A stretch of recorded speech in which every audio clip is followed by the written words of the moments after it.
sa kaukulang hukuman. Kailangan pong isampan ninyo yung motion for reconsideration sa loob ng 15 araw matapos matanggap ng inyong abogado ang desisyon ng ombudsman na kung saan kayo ay talo. Pagkakatanggap ng abogado, hindi po yung pagkakatanggap ninyo.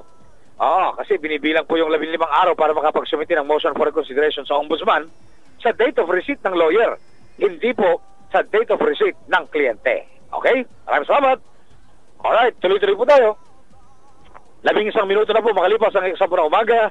Si Batas, Attorney Batas Mauricio Perez, ang inyong nakakasama dito lamang sa ating palatuntunan, kakampi mong Batas sa DYKA 801 kHz mula po sa Catholic Media Network ng San Jose Antique. Palatuntunan ito ay napapakinggan at si Batas Mauricio, Attorney Batas, ay tumutugon sa inyong mga problemang legal at mga katanungan sa Batas araw-araw.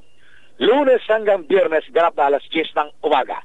Sa inyong mga may kamag-anak na nasa abroad o nasa ibang panig ng buong mundo o di kaya nasa ibang panig ng bansang Pilipinas at nais po nila kaming pakinggan dito po sa DYKA, abay po pwede po silang makinig sa internet. Apo, meron po tayong live streaming sa internet at dalawa po ang aming website na kinababilangan ng DYKA. Ang website po na kung saan mapapakinggan ninyo ang DYKA 24 oras ay www.wowantique.com at saka www.kiniraya.com. Yan po yung dalawa ng website na kung saan kasamang DYKA at kung saan ang lahat ng palatuntunan ay mapapakinggan ninyo. Halos kasabay ng pagsasempopuhid dito po sa Antique, sa buong Pilipinas at sa buong mundo. www.wowantique.com at www.kiniraya.com. 12 minuto makalipas po ay kasampurang umaga. Alright. Sige, narito po pong karagdagang problemang legal. Ipinapadala pa rin kay Batas, Attorney Batas Mauricio, sa cellphone number 0922-833-4396.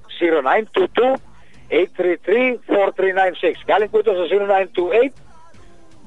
0928-279-1861. Ang sabi niya, Batas, Attorney. Hindi po, baliktad. Attorney Batas. Yan. Yan po ang pangalan ko Attorney Batas. Sige. Hindi po Batas Attorney.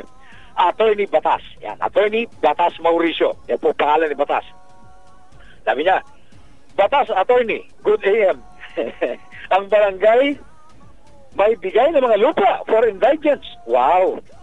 Tanong, ang sukat ng area namin maliit. Samantala, kapitbahay namin, malawak. Ano po ang advice nyo? Thanks. Well, ang aking i-advise sa inyo, pwede magpasalamat kayo kahit maliit ang sukat na tinanggap ninyo. Opo, kasi nabigyan kayo ng pagpapabiyaya So, kahit maliit yan, tanggapin na ninyo at nang sa ganun makapagpasalamat kayo sa Panginoong Diyos sa pangalan ni Jesus. Ganun po sinasabi ng ating banal na aklat. Ano man ang biyaya na inyong tinatanggap, magpasalamat tayong lagi. Sa Colosas Kapitulo 3, hanggang doon sa dulo, mababasa po ninyo nakalagay dyan. Lagi tayong magpasalamat sa Panginoon.